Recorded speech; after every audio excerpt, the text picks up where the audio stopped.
I recently saw the movie. I guess it's a Chinese movie, Chinese English subtitles, but it's Chinese or Hong Kong culture or somewhere in that area.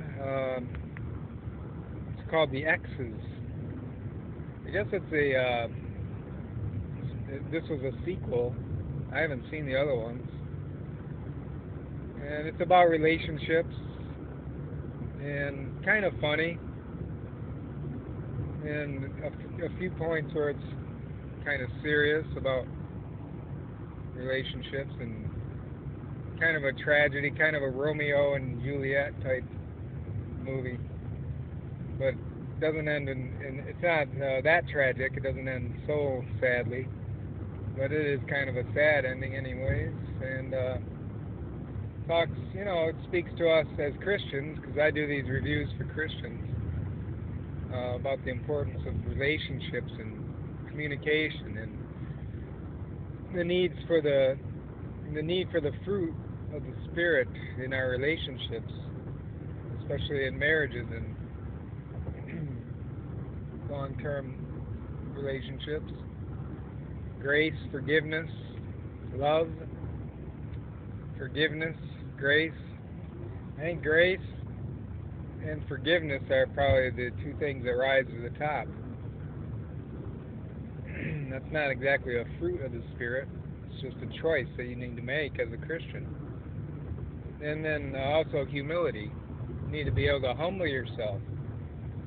And that sometimes is hard to do as a man or a woman in a relationship when you've been injured or offended, even emasculated. And what do you do? So really, actually, you probably need a third person. This movie proves the point that you need a third-person intermediary to help in some situations in relationships.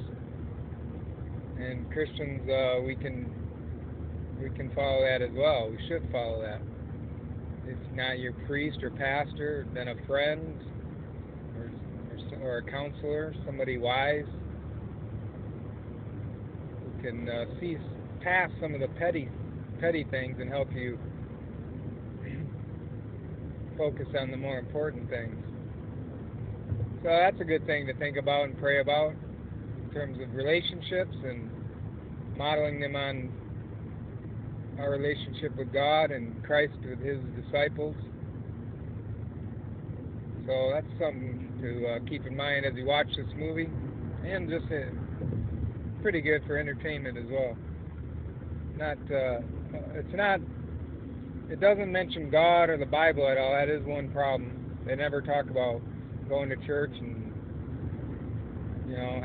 praying to help with the relationship. That would help. They don't do that in this movie. And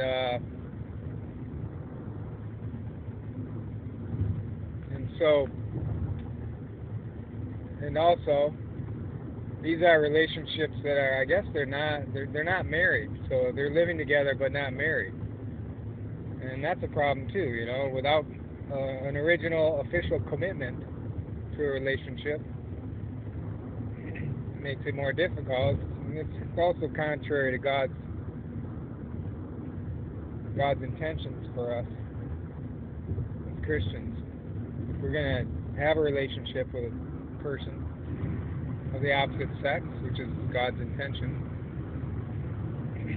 then it should, at some point, if it's going to stay serious and stay committed, it has to become an official marriage, not just a long-term, uncommitted, live-together relationship.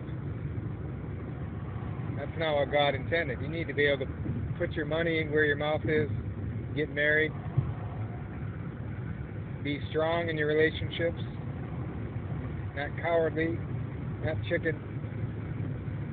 Stand strong, and that can only happen if you're strong in Christ, strong in faith. So you need to combine your relationship with prayer, living out God's purpose for your lives, together and or individually, both and that's the only way to really help make a relationship grow with good roots in good soil when you combine it with God. So that's my suggestions for you and to think and pray about. God be with you all and bless you.